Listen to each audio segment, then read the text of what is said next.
Welcome to the Rutgers University Newark SPAA Writing Method Series. Today we're going to be discussing proper citations and avoiding plagiarism. My name is Terry Hall, and I'll be guiding you through APA format and ways to avoid plagiarism.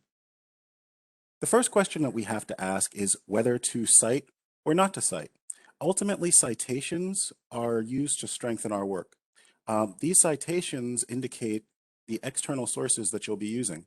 They come in the form of quotes, data, use of primary and secondary sources, as well as different forms of material that you may want to draw the reader's attention to expand the work, additional works to consult, and the like.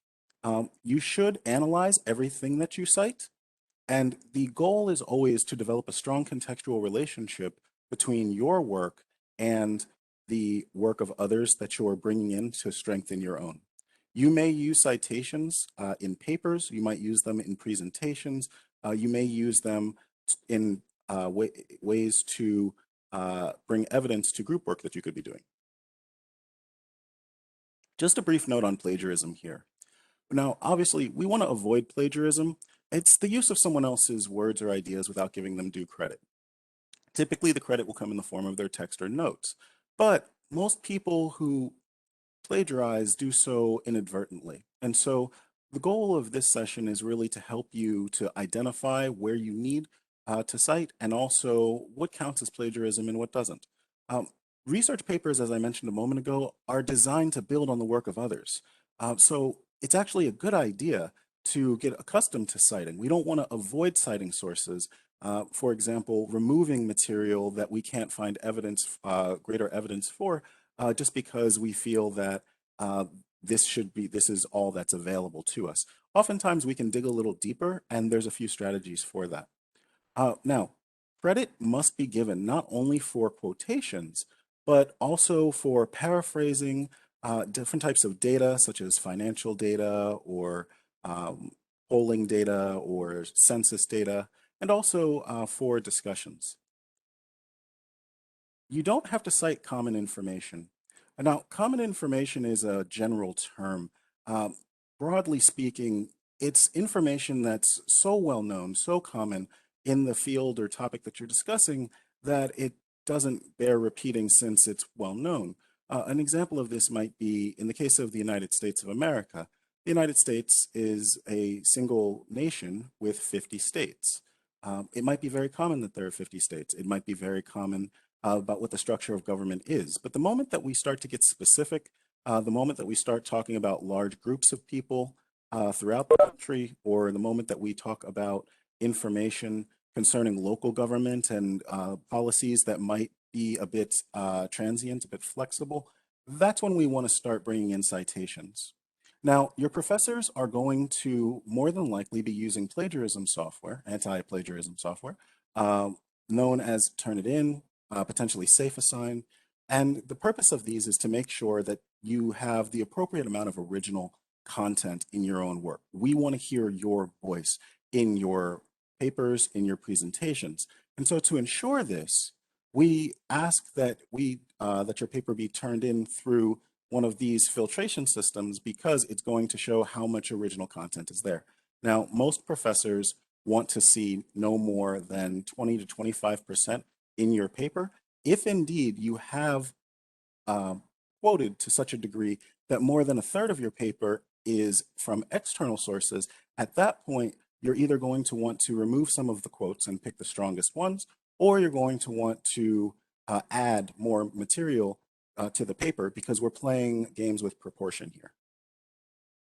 Now, a few more notes about plagiarism. No citations are needed if the research is original, that is, if you're performing the research. You can't plagiarize yourself, but make sure you don't just recycle your own work, that is, resubmit old papers. It's perfectly fine to build upon a large paper by bringing in short papers from the past.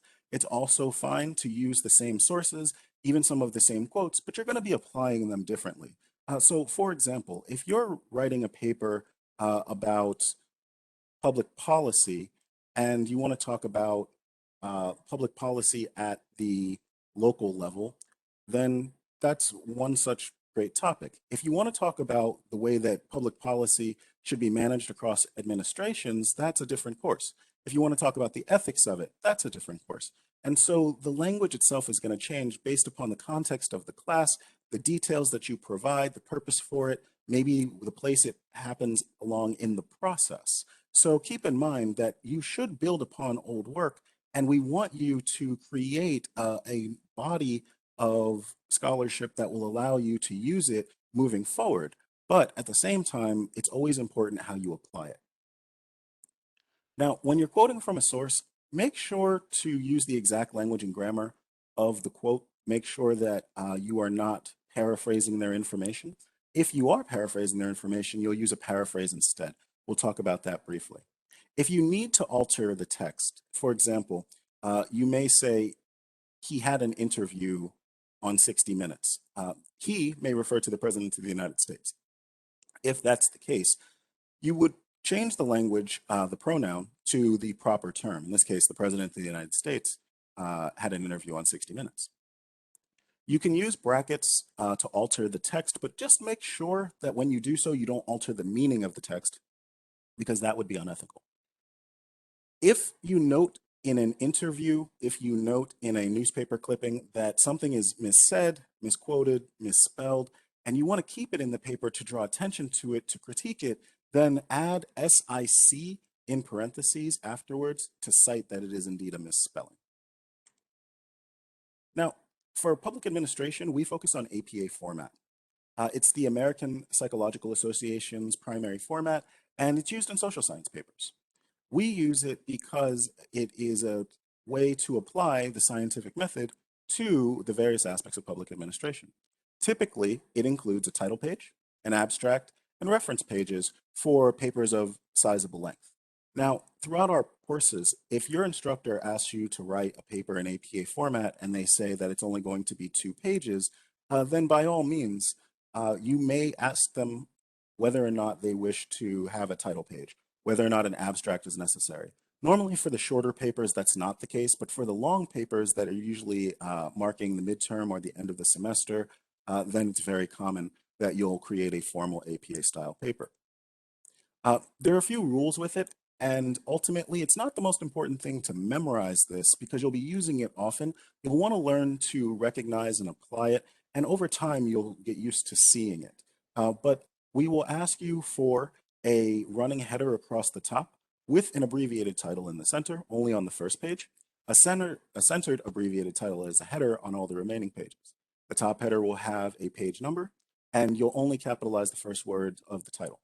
There's an example of this on the next slide.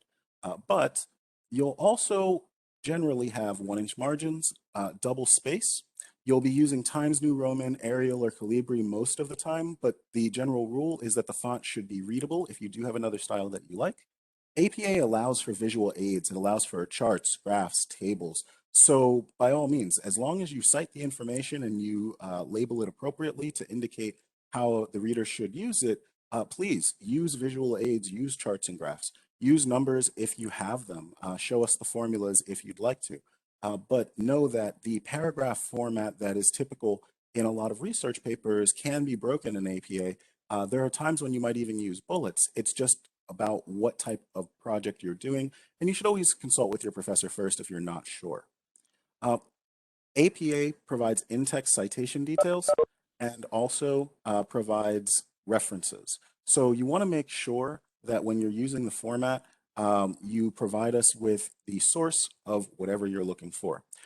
If you're paraphrasing, we're going to be asking also for the source, but the difference between them will be shown in a moment. The author, year, and page number are always important. The major difference between a direct quote and a paraphrase is whether or not you include the page number. One more note, footnotes and endnotes should be used sparingly. Ultimately, you don't need to use them in APA style, but if you do want to use them, then make sure that you're only doing an addition to your work, adding an addendum. You don't want to actually use it in place of the bibliography. That type of reference belongs in a very particular place and may be marked wrong otherwise. This is an example of the APA cover page that I was talking about in the last slide. Effectively, you can see across the top the running header and the abbreviated title of the document. Beyond that, page number in the right-hand corner, and you can see that the title of the document is then listed and your information will follow accordingly. If you ever have questions about what the format should look like, feel free to ask your professor for a sample and they should be able to guide you in the right direction. A brief note on the other two common styles that most people know. Um, Throughout the English program in undergraduate courses throughout the country, MLA format is primarily used. It typically is similar to APA in that you need an in-text citation that's going to take you to references to provide your evidence, but ultimately the MLA format is a little more exacting and uh, less flexible than APA format. It doesn't include a title page. It will include in-text citations and a works cited page. It will include a bibliography as well. And the major difference is that the amount of spacing that is used usually amounts to several lines more per page of content. There's also other rules that will change the spacing, but MLA format is not our primary source here. So if you have any questions about MLA papers and how they might be converted, please make an appointment with the Writing Center. Chicago style is the most well-known style in most people's minds simply because it's the most widely used. It's used in newspapers, it's used in books. It's also used in history courses. And so people tend to note it very commonly because it includes footnotes as well as endnotes. But its format is slightly different than APA, smaller font with a little more information on the page. But for our purposes, you need not know more than APA. If you have any questions about it, I encourage you to make an appointment. So that's the citation portion, but what are you supposed to be citing? Throughout our courses, you'll be citing peer-reviewed articles. You'll use academic journals oftentimes to find peer-reviewed articles and articles that are also scholarly in nature. Government research reports, things like congressional research reports, local government reports can be very useful because they're providing official information. You can use your books for the course. You can also use your textbooks. Please use both of those. Use low-hanging fruit and anything that your professors tend to hand you in your course throughout that process, whether it be peer-reviewed articles or essays or newspaper clippings. All of them are fair game. When it comes to newspapers, one note is that it's really important for you to make sure that you cross-reference your materials, particularly if you're talking about an issue that's recent. Recent issues oftentimes have information coming in real time. That information may not be settled or it might change over time. So when you're checking something out in a newspaper, if you're unsure about the validity of the source, then make sure that you check it somewhere else and just verify that the information is indeed correct. If there's a dispute, then put that in your paper directly. Point out that evidence is conflicting between experts or controversial amongst the public. There's various resources that you're more than likely familiar with, and you've been told over the years not to use them. Now, I'm on record to say you can use them, but they're only references. So you should consult them, but they're not going to be the primary source. That being said, they can lead you where you want to go. So dictionaries, encyclopedias, Wikipedia included, as well as magazines, blogs that are popular but don't cite their sources as often. They don't quite count as full journalistic content, and other unsubstantiated sources, things you might have found originally on social media. These are all sources that are worth looking into if you don't, if you haven't, if you're brainstorming, if you're trying to find more information on a topic, if you're digging deeper, if you're trying to analyze, then by all means, please use these references. Wikipedia especially can be fantastic if you're just trying to familiarize yourself with a concept that you're not very familiar with.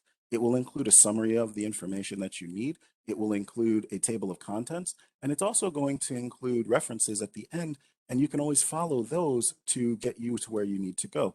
Also, because we have access to Rutgers Library, by all means, if you find something that's in one of these sources and you are online, please find an author, find a date, find a title, put it into Rutgers Library and see if it comes up as something you can actually use. As I was saying a second ago, Rutgers Library is a fantastic source. You'll get the full text of peer-reviewed articles and essays, and you can search for them directly so that you don't have any issues. You can also use the find feature when you're reading through, sorting through, I should say, PDFs and other types of documents that are long, and you're not sure whether or not to use them. Academic search engines are fantastic, and Rutgers Library actually has those input. So if you are used to EBSCO, JSTOR, or any number of other types of sources and databases, such as the ProQuest series, then you're going to want to use then the academic search engines that you're interested in will be found just by searching through Rutgers Library. There's also a list of all of the resources that are there. Government websites are also fantastic. So anything with a .gov at the end is typically going to be a strong source. The federal government, state, and local governments will provide information readily. And if you're doing a larger project, it may even be worth your while to reach out to those organizations directly if you need information. You may be able to talk to an archivist or someone who has the data that you need or can at least point you in the right direction. Uh, there's different news sources, and you should absolutely diversify what you are reading, what you are watching, what you are listening to, but keep a broad net when you need to use the information for academic purposes. And the same is true when it comes to think tanks. Think tanks can be really great resources for the type of information you're looking for on policy and other related issues. But please note that when you go to a website like that, go to the About Us section of that website. It's going to tell you what the philosophy of the organization is. And think tanks are unabashedly partisan. They'll let you know what their bias is, and that's something that you're going to want to take into account when reading the information. The last one are watchdog organizations. So most people are familiar with the Better Business Bureau, but there are other organizations that handle the uh, critique and measurements and ratings for nonprofit organizations and government organizations. One such organization is GuideStar. GuideStar is the Better Business Bureau for nonprofits. And in this case, if you're interested to see how good of the work a nonprofit does is, then you might want to find an objective source that measures them against other organizations. This is also a really good way to find out what criteria are even used in the first place to evaluate the value of an organization. So now that you know what APA is and different places you can find evidence, what can you cite? The thing is that these days you can cite a wide range of information so long as you have a way of getting it into your paper and providing the appropriate credit for it. So printed materials are, of course, fair game. That's also true for electronic stuff. So we're talking primarily about organizational websites and places where you would get information. You can also think of like microfiche and that sort of thing, but electronic materials will be have their own citation methods. You can cite speeches, lectures, different types of videos, ebooks, podcasts. You can also cite tables, charts, graphs, as I was saying before, and there are different methods to do this. So I would recommend becoming acquainted with the Purdue OWL APA Style Guide or the APA Style Guide. Both of these websites are fantastic because they have examples of everything that you're looking for. They're great references. So oftentimes if you have a question, then those sources will get you where you need to go. You can also, of course, ask a question and make an appointment with the Writing Center. And those are typically the sources that we consult. A good example of citing a table in a paper can be found here. There's also handouts at the Writing Center that can give you that can be distributed in case you need examples of this and need a little more background on this type of information. What you'll note about this table is that it's got its own number, which will be used to be referenced in the text of the paper whenever it's being analyzed. It comes with a title, there's the table itself, and across the bottom, starting with the word reprinted, there's the citation. This is the citation for charts, graphs, and tables. One other note that could be helpful, when you are citing sources, underline books, italicize journals, magazines, newspapers, and use quotation marks for articles. As I was mentioning a moment ago, the APA style book is really good, as is the Purdue Online Writing Lab. The references section in Microsoft Word also comes with a feature that allows you to input all of the information regarding the source. That's the title of the book, the author's name, the pages the information can be found on. It will make the references for you. One note that is rather time consuming, but it could be worthwhile if you're interested. Also, RefWorks on Rutgers Library is another nice way to cite sources. Because there's different ways to do this, sometimes it's also worthwhile when you're reading your sources to go straight to the bibliography and see exactly how they've cited the source, so long as it is in fact APA format. But if you have any questions, that's definitely something to make an appointment for, or reach out to Ms. Bobby Tipton because she can walk you through it very well. This slide concerns examples for what in-text citations look like. And the way that it's displayed here, we have three different examples of the same piece of evidence. The quote reads, "There are currently over 1.9 million public administrators with over 300,000 new positions opening every year." If this is coming directly from a book, as this quote is, you put it in quote, you put the quote itself in quotation marks, and then you follow it up instead of with a period, with the author, year, and page number in parentheses. Put the period after you're done. In the next example, the author is included in the sentence, so the year must be placed directly afterwards in parentheses. The page number goes at the end of the quote, followed by the period.